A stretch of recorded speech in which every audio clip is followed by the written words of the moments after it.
Hello, everybody, and welcome back to my channel. I hope you all had a fantastic holiday season. Had some great time with your family. I know I sure did, and that's kind of part of the reason why I didn't upload for the past month. On top of being very, very busy with cooking for holidays and things like that. I also was wondering to get some feedback in the comments. I've been really interested in a couple of these really amazing cookbooks that I have gotten, a couple Julia Child things, and some really good kind of learn to cook type stuff. So I was kind of thinking about making a new channel completely dedicated to that kind of cooking thing, and sometimes some of the other things you've seen on this channel besides music. So I wasn't sure if I wanted to make a new channel for it, or maybe just upload stuff like that every once in a while. So if you have some thoughts, and maybe you want to see some cooking things, be sure to let me know, because I'm not really sure what to do with those kinds of ideas, because I have lots of them, and wasn't sure if I want to put them here or put them elsewhere. So let me know what you think in the comments, and maybe we'll see something new in the future.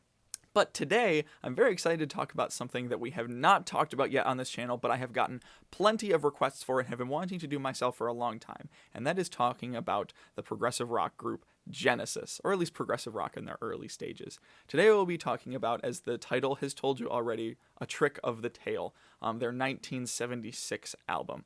And the interesting thing about this album is this is the first album after the frontman Peter Gabriel left the band. And so I was very interested in doing some research about this album and the background of it and what actually is Genesis and what's going on with this, because I don't really know a lot about them. And so just for my reference, the band at this point was Phil Collins taking up the lead vocal role as well as drums, Mike Rutherford, Tony Banks, and Steve Hackett. And all of these people who I don't really know very well in their musical style, I'm starting to think I understand after listening to this album a couple times. And let me just say, I loved every bit of it, or most of it. I have a couple things that I will be talking about in a little bit later. But some really interesting things that I had read about was that after it was announced that Peter Gabriel left, everyone kind of thought Genesis was dead, or at least I had read some critics and some things that people talking about, oh, Genesis is dead after Gabriel left, and then I saw an interview with Peter Gabriel where he was talking about as soon as he saw the product of what happened with A Trick of the Tail, that he knew that they were going to be fine based on the results and what happened with this album. As well, on the tour of this album, Phil Collins was up front and singing and doing some things, they brought in Bill Bruford on that tour with them, and I just freaked out, because I'm like, Bill Bruford, one of my favorite drummers, just from the work that he did with Yes and King Crimson, is just and he's playing with Genesis. I don't know, I just thought about that, and I was like, what I wouldn't have given to have seen that in person. I just thinking of that, I went insane about it. And then a side note I just wanted to kind of talk about, it doesn't really have anything to do with this album, but I found really interesting about Genesis when I was just kind of doing some overview looking with them, is how when in the 80s, when some bands and stuff shifted to more of a commercialized music, they did as well, but then later on some people doubled back and were like, oh, nope, we're going back to rock. Genesis really doubled down, and Phil Collins was like, nope, this is me now, we're doing not maybe conventional pop, because Phil Collins is absolutely a master at writing music in my opinion, but the fact that they kind of kept going in their direction and developed their sound, always going forward and developing in that direction instead of looking back, which I give them props for, because it worked for them, and I love that their music in that era as well. So I can't wait to talk about that kind of stuff in the future. So we'll leave that for the future. We'll talk about this album right now. So my overarching thoughts, just real quick, just about everything off of this album, was the vocals were top notch. Phil Collins is just, I mean, I grew up obviously listening to Phil Collins through the Disney movies and stuff that he did, and so I knew that he was amazing. But on this album, I was absolutely blown away by earlier Phil Collins' voice, absolutely amazing.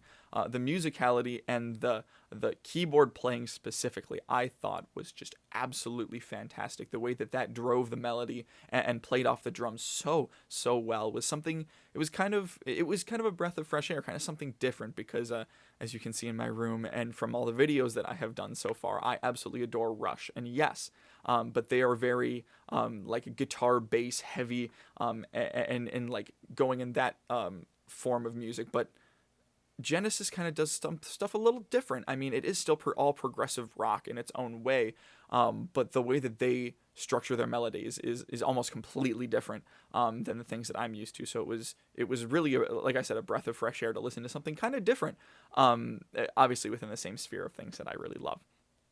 And so at this point, I don't even know where to start with talking about the songs themselves, because I think the first 3 songs on this album are just absolutely fantastic. I'll go with them in order, but I have a story with Squonk specifically, starting with Dance on a Volcano. Like, I wasn't sure what to expect with this album because, not listening to Genesis very much, I wasn't really sure what to think. And it's crazy. It's so good. I kind of thought in my head, I brought this akin to like the controlled chaos of an actual volcano. The way that the drums, the changing of the pattern of the drums changes the whole dynamic of the song, and the way that the rest of the instruments follow is fantastic. I would say it is calculated chaos, just as, a dance on a volcano would be. You don't really know what's going to happen, and things are changing and going crazy. I don't know. Besides those weird analogies, absolutely adore this song. I immediately put this one in my big ol' rock playlist because I was like, dang, that's insanely good. Then moving on to Entangled, I wasn't sure what to expect because moving forward, I was like, all right, so are we going to get another, or is it going to be, how does Genesis structure their albums? So they have lots of, is it just like a big driving force of like big hype songs, or is there a lot of variation? And this was insane variation going about in the opposite direction that I did not expect. I was really honestly caught off guard with not only the tonality of the song, but how good it really is. It really has a full yet airy sound to it. Somehow they're able to like engulf the room and make my body just kind of be filled with music, yet kind of leaving it open and airy. It kind of felt like a fairy tale almost, the way that the musicality kind of pushed the phrases forward. I really don't know how to describe it besides the fact that the constant strumming of the guitar really complemented like the keys and the synthesizers and stuff. I just thought it was really, really good. And then the song that actually introduced me to Genesis in general is Squonk. My dad introduced me to this song, I don't know, a few months back, and I haven't stopped consistently listening to it like at least a couple times a week like since then. I love it so much, and it's hard to really put into words how much I love it because I've listened to it so much and it's just kind of like in my head. I know what I love about it, but if I was to try and put words to it, I'd say something along the lines of like the initial grit of the song is insane. Like I didn't really think that Genesis had that grittiness to them, but then it kind of shifts to like a mysterious tranquility is the best way I can describe it. When looking it up, I didn't realize that it was based off of a folk tale of a creature called the Squonk, which I think is very, very funny. But I then was like, well, yeah, it makes sense that it's kind of mysterious and strange because it is based off of folklore and a crazy story and things like that. But the melody lines and the keyboard is just like infectious this whole song. Like I listen to it just all the freaking time. And then I was like, all right, these first 3 songs are absolutely insane. What are we going on from here? And then we get things like I didn't write it down, but I think it's called Madman Moon. I'll put it up on screen if I totally mess that up, but I think it's something like that. I thought it was good. I thought the rest of this album was pretty good. Nothing as good as the first 3 songs in my opinion, but still pretty good. I think all of the B-side was a little not as good as everything on the A-side, but still pretty decent. I really liked the melody and like the chorus lines of Ripples. I thought that was really good. The title track was pretty decent. But what I really loved, I think the shining star on the B-side was Los Endos, because I'm a sucker for callbacks of previous melodic lines. Like, I don't know why that gets me anytime. So like, I know like Yes does that a lot, and that's why part of why I like a lot of the things that they do. I love those callbacks to things that you did way early in the album, because they reference Squonk and Dance on a Volcano. But I also looked up and learned that that Phil Collins sings a couple lines from Supper's Ready off of an earlier album, Foxtrot, which I haven't listened to yet, and might be the next one that I might want to go off of, because I liked what I heard. I'm very excited to see kind of what they actually pulled from it. But the one and only thing that I can genuinely say I did not like was Robbery, Assault, and Battery. Not because the music was bad, but of the character that Phil Collins was putting on while he was singing. I looked it up because the first time I listened to it, I was like, what is happening here and what is he doing?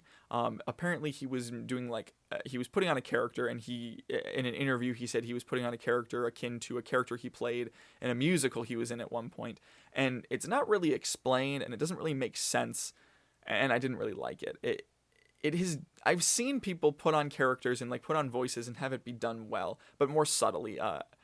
A big example of it, with of course my never-ending obsession of Rush, is in 2112 in the Temple of Syrinx, where Geddy Lee kind of contrasts his voice between the main protagonist and the priests of the Temple of Syrinx, which are kind of like the bad guys, and he puts on a voice there to kind of show that contrast. But here I didn't really care for the voice that Phil Collins put on. I don't know, maybe if I listened to it more and got more into the band I would appreciate it, but I wasn't really a huge fan of it. But to say that that's the only thing that I didn't like about the album, I think is pretty darn good. On total, I think this is a great introduction of Genesis for me, and I love just what I heard. So please let me know in the comments what other Genesis album you want me to listen to and maybe review in the future. So thank you so much for checking out this video. Please be sure to subscribe if you haven't already. It really does help me out. So let me know your thoughts in the comments, and I will see you for probably a future Genesis video in the not too distant future. I'll see you guys later. Bye-bye.